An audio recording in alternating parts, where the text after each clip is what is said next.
Hello beautiful book dragons, welcome back to my channel. I'm Aline and today we're discussing about the Kindle. I got the paperweight right here. I've got it for 8 months and a lot has happened to it. I have dropped it while taking a bath. I have dropped it to the floor pretty hardly.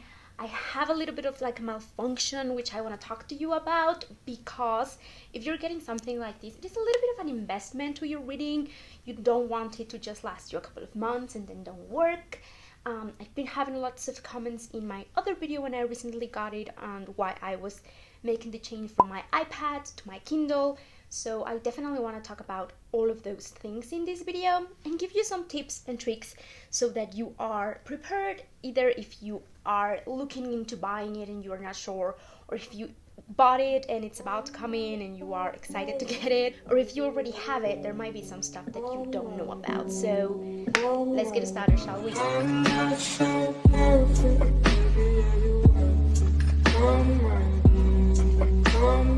If you are gonna get it, try and get it when there is a sale going on because normally you can get it for way cheaper that way.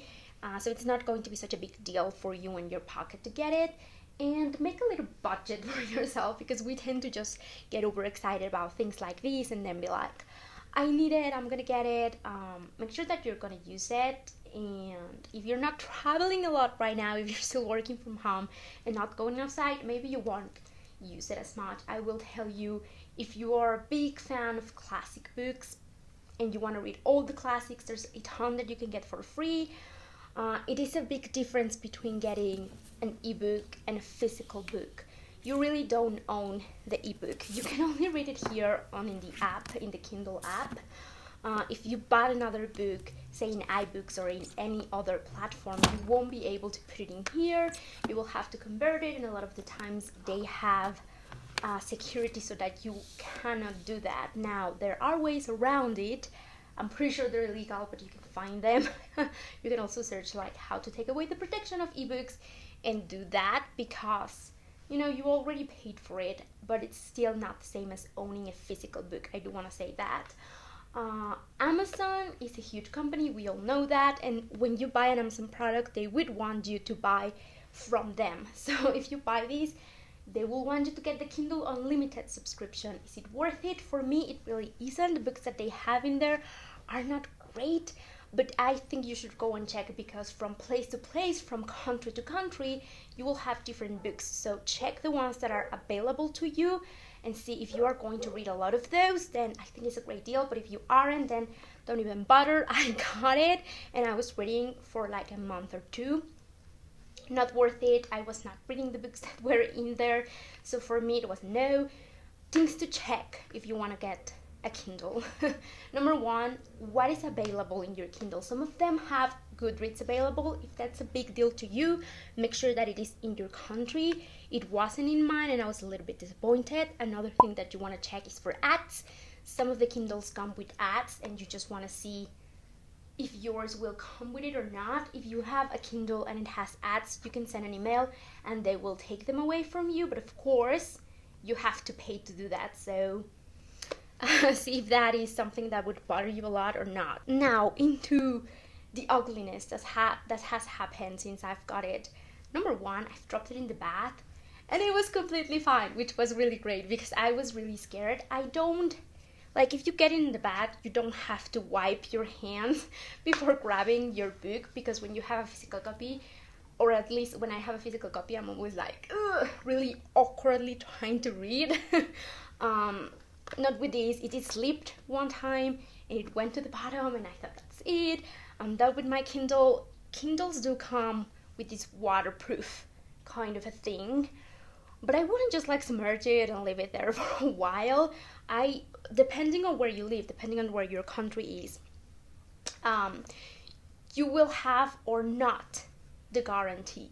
So if this goes, if this malfunctions or if it doesn't work anymore after getting in the water, the guarantee doesn't work. I just want to put that out there. So if they're not so sure about the waterproof of the product, then I don't think you should be be careful with it. I think if you have it submerged underwater, just like quickly take it out and get it dry. That's what I did, and it worked perfectly fine. If it's just your hands that are a little bit wet, you know, if you're taking a bath and you get some drips in there, it's fine. And also a little bit of coffee. If your coffee drips, you know, just clean it, wipe it, and it will be fine. I do have to tell you, it is pretty good on that. If that would happen to physical copy, it'll probably be not so pretty after that. I'm not gonna say ruined because you could still read the book, but it will be all crinkly and stuff. So something good about this. Now, you have to be really careful with the stuff that you use with this when you're charging it. This comes with its own cable, and I will tell you, don't use anything else but that cable that comes in the box.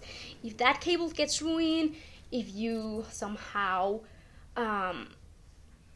break that or whatever, go and get another one on Amazon, the exact same one, the same brand and all, because you can really damage your Kindle and it will not work properly, which I had some problems with. I was using the cable, that was fine, but it doesn't come with the little plug that you put in the wall. So I have an iPad and an iPhone, so if you have an iPad and you have one of those big blocks, do not use that to charge your Kindle. I used that once because I was just tired and I thought like, yeah, just like plug it in, whatever. And it was like a 23%. So I left it there, and you have a little light here, and it lights up when it's charging, and then when it is completely charged, it turns into green. So I left it, it goes into the red orangey light, and I was like, okay, perfect, it's charging. I left it there for a little bit, and then I come back and the light was off completely, and I was like, what is going on here? So I checked it, and it was actually consuming the battery somehow. So it was, instead of 23 or higher, it was like a 21, 20.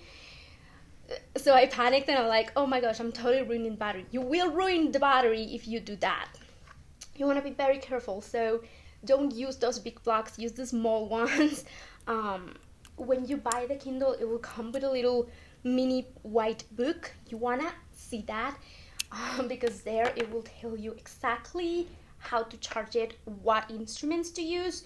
You cannot just use whatever. Make sure that when you get your Kindle to read the specifications and to follow them. That way you will ensure that your Kindle will live longer. So just a little tip. I've had people tell me that after a year and a half, their Kindle was not working properly and that you should not connect it to Wi-Fi, because with the updates they will start kind of like ruining the Kindle so that you won't be able to use it as well, and then you will go and have to buy a new one. I'm not gonna say that this is crazy because probably there might be some truth to that. Of course, again, Amazon wouldn't want you to keep buying from them. I haven't had any issue. I do want to see in the long run how much this will last. I am the type of person that would get an equipment like this and would use it till it's completely broken and unusable. Like, I'm not getting a new Kindle unless this really doesn't work at all, or if the thing gets like completely broken or something. So I will keep you updated. Check all of the options, not just in Amazon, in Kindle.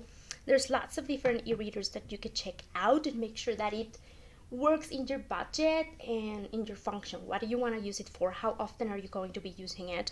Something that people don't know is that you don't have to just leave it like this. If you're not going to use it for a really long time, you can just press once the button and it will come to this, and this is how people just leave it. If you're not going to use it for weeks or months, don't just leave it like this in a drawer. Completely turn it off. You just want to keep pressing that button until the screen goes completely black. That way you know it's completely off. You can just like put it in a drawer and not use it for weeks or months, like I said. So that's just gonna keep, it's like your phone, you know. If something is going wrong as well, try to do that to like reset it. Your books are still gonna be there and everything. You're just like rebooting the system.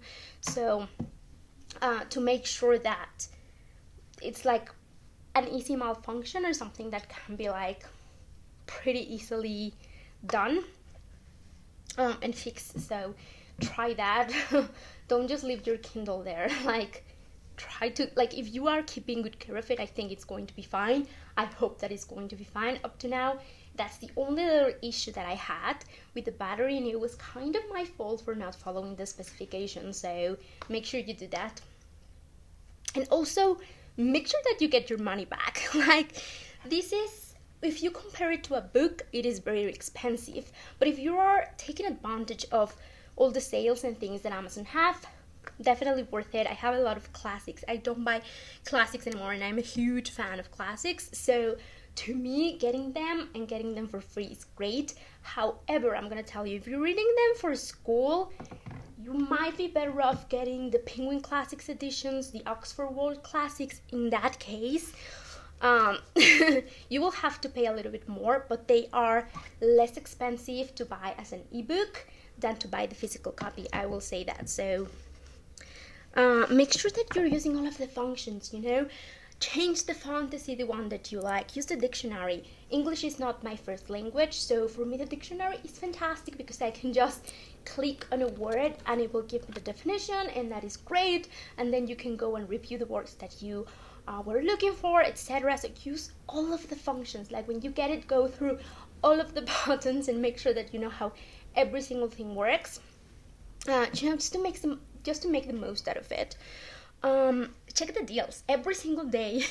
There's Kindle deals, and there's books for $1, $2, or $3, and a lot of the times they have some really popular books, so whenever I can, I will grab those. But make sure that you are not grabbing books that you are not going to read, because as book lovers, we tend to just buy books and then not read them all, because it's basically impossible to read every single book out there, you know. Another fantastic thing is that you don't have to buy a book if you're not 100% sure that you're gonna like it. You can just send a little fragment. So going to Kindle, if someone recommends a book, you're not sure if you're gonna like it, just send a little fragment to your Kindle, and then if you ever even start reading that book and you surpass that and you are at that point where your fragment is done, then you buy the book. And if you are getting the fragment of a book and you realize that you don't like it, that's it, just delete it from your Kindle and move on. So yeah, those are some tips, some tricks, my thoughts, some experiences while having and using this a ton. I do have to tell you, my eyes are so much better. I actually read The Hobbit and the 3 Lord of the Rings books on the iPad, one after the other. My eyes are pretty red and dry, and I couldn't even focus my eyesight anymore. Like, it was really, really bad. So I wouldn't, if you're reading a lot, I would totally recommend these instead of the iPad or your phone. My eyes feel like this is paper. Like, that is totally true, at least for me. And I was like reading a lot on the iPad, and I do think that it was causing lots of problems. And it's not just that, but like, you add in the amount of time that you spend watching videos and in social media, you know, and like pretty much my whole day was like me in front of a screen, and that was really affecting my eyesight. So this has pretty much saved my life from that. I do see a huge difference, and sometimes I don't even, like, while I'm reading, I don't even notice the difference between paper and these. My eyes are perfectly fine, and I just really, really love that. So if you have like a specific eye problems, you would definitely want to look more into it. Like, for me, it was just, I was reading a lot, and of course my eyes were getting tired, so look for that as well. What else? I just want to make sure that I don't leave anything out, but if you have any questions or doubts, let me know down below, and I will do my best to answer and try to help you out, because I know that this can be a big decision, an investment as a reader. For me, it has been totally worth it. Just make sure that you follow the instructions and you should be fine. So yeah, thank you so much for watching. I guess that's it for this video. Please make sure to like, comment, and subscribe to my channel if you haven't already. And I will see you, my beautiful book dragons. Oh, that was my dog. Oh my god. Nano, ¿estás bien? ¿Todo bien? I will see you, beautiful book dragons, on my next video. Bye.